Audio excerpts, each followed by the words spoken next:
Hey everyone, we are up to book 66 called The Great Boyfriend Switch.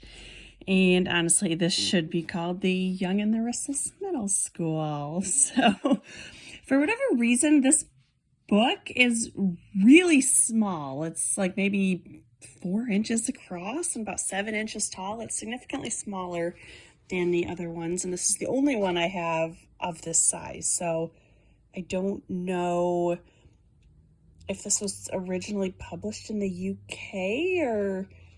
No, it wouldn't have been because it says the price is in dollars, but I don't know why this one was both smaller and cheaper than the other ones.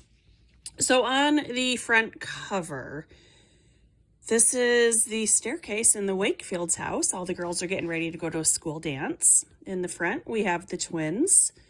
Behind them, the blonde, I'm going to say, is Mary Wallace. And the one with the sour expression and the mint green is obviously Amy. No idea who the others are. So this book has problems from page 1. And on page 1, Elizabeth tells us it's going to be fun. We've never had a school dance before. I think it's a great idea. Elizabeth's eyes sparkled with excitement. Just think how nice the gym will look when it's all fixed up. And Elizabeth, it's a smelly old gym. I swear they have had many, many school dances before. I don't believe Elizabeth when she tells us this is the very first one. Didn't they just have one on a Saturday night? I remember nitpicking that, saying middle school dances aren't held on Saturday night. Middle school dances are held 15 minutes after dismissal on a Thursday. So it is Valentine's Day. And the big event, obviously, is the dance. And the kids all have dates, which seems really weird and kind of creepy for a bunch of 6th graders. I would have expected this book to really drag it out and not get to the dance until the end, but the actual dance starts on chapter 4. And chapter 3 is a bunch of the girls going to the Wakefields to get ready together. So definitely not the pacing I was expecting. And then the rest of the book is the aftermath of the dance. Jessica, typical Jessica, ditches her date Erin because Bruce asks if she wants to dance. And wouldn't you know, she winds up kissing Bruce. And there's another book, one of the special editions called Jessica's First Kiss. And it's like, how many times is this girl going to get a first kiss? She's too young for all that.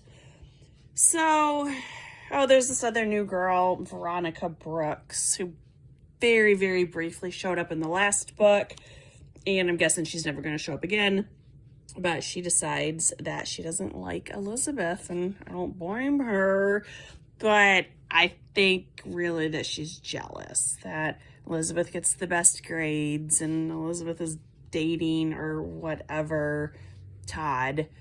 So Veronica plots to ruin her life, and it's like, we all know Elizabeth is going to come out on top of this because she's our heroine here. So she, at the dance, Veronica is dancing with Todd, and Elizabeth feels bad for Erin because Jessica ditched him. So Elizabeth dances with Erin, and then Jessica gets jealous. And I wonder who was Bruce's date that he ditched to dance with Jessica. I don't really care. So after the dance, they are all dating, and yes, I very much said that in quotation marks, the people that they left the dance with, and they all realize that they don't especially like these guys, and so they end all their fake relationships. And it's kind of funny that Jessica is so put out with Bruce, and he's boring and completely self-centered, but I'm sure in the next book she's going to go back to telling us he's super dreamy. So, by far and away, the best character in this book is Ken. And Amy has been sweet on Ken since book 4. And sometimes he seems to reciprocate, and sometimes he is completely oblivious. And I found him really funny in this book. So on page 21 here, Ken, he and Amy are talking. Ken, have you noticed what's going on around here? He asked, sounding disgusted. Amy, I'm not sure. What are you talking about? Ken, I'm talking about this dating stuff. I can't believe how silly everybody's acting. Can you? We're the only two people who aren't acting totally ridiculous. I don't want to get roped into it. And I figured you wouldn't either. So maybe we better plan on sticking together at the dance. Ken, as a matter of fact, just to be on the safe side, we probably should plan on going together. Amy, but Ken, wouldn't that be like, well, a date? Ken gave an embarrassed snort. Of course not. Don't be so lame, Amy. So what do you say? Want to go together? And yeah, that's completely a date, but I think I like that better than the girls acting like this is so serious. And at one point, Todd actually gives Elizabeth a locket with both of their pictures in it, and that's kind of gross and creepy. So I like Ken's approach better. And then he has another segment on 105, 106, 107. These are just some of the gems that he says. This is at Ellen's house. It's evidently her birthday. She has a Valentine's birthday. Amy, look at the little heart-shaped lanterns around the pool. Ken, those can be a real fire hazard if you're not careful. Go on to the next page. Ken, I like the balloons. Ellen, they are pretty romantic. Ken, that's not why I like them. They're colorful. That's all. And then later on, he says, boy, I'm glad you're not one of those unicorns. You've got to watch yourself every minute around them. They're all obsessed with this romance stuff. It's like they're always trying to get guys to say mushy things. He grinned at Amy and playfully punched her arm. That's why I like hanging out with you, Amy. You never do stuff like that. It's almost like being with another guy. 107. Ken, by the way, you look really nice today. She looked down at her gray stirrup pants and matching tunic top. You like this outfit, huh? She said, hoping to prompt another compliment. Ken looked her up and down and nodded. Yeah, I really do. It reminds me of my baseball uniform. And then he has one more.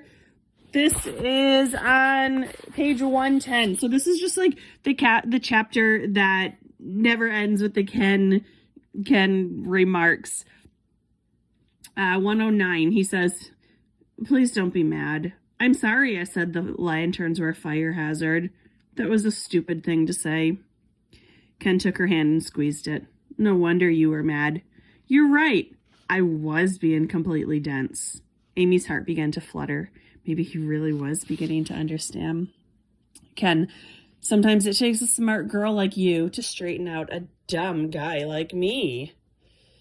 Ken, he smacked his hand against his forehead. Why didn't I see it right away? It's so obvious. Amy blushed. It really was obvious. They were perfect for each other. But Amy didn't want to make Ken feel bad. It took me a while to see it too, she said soothingly. You're just trying to make me feel better, Ken said. I mean, how can they be a fire hazard when they're around the swimming pool? Water can't catch on fire. Ken is by far the best part of this book. The party ends. Who cares? It's just after Ken. Who cares about the rest of it? So there's no great romance in this book, especially at the end. The girls all realize that 12-year-old boys are not worth it. And I think every adult could tell them that. But it was a fun book. It was silly. And those evidently are the books that I very much prefer. I keep gravitating towards the silly ones. So this one, they were acting way too mature for being 12 years old. I thought it was funny. They got themselves into some funny situations. and it was believable. So many of these books, they're acting like high schoolers, if not college age children. And this one, they're actually acting like 12-year-olds. So I thought that was pretty funny.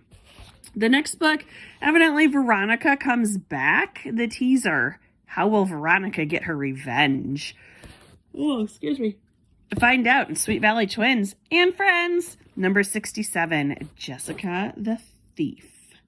Which sounds so much like that one with the tennis racket. I want to say it was book 32, The Money Mix-Up.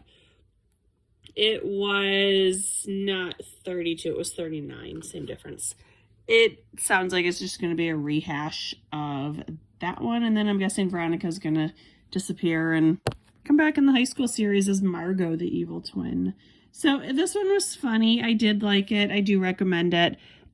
It's completely over the top, and that's why it's so funny. This was book 66, The Great Boyfriend Switch. I almost said swap. Thanks for watching. Bye.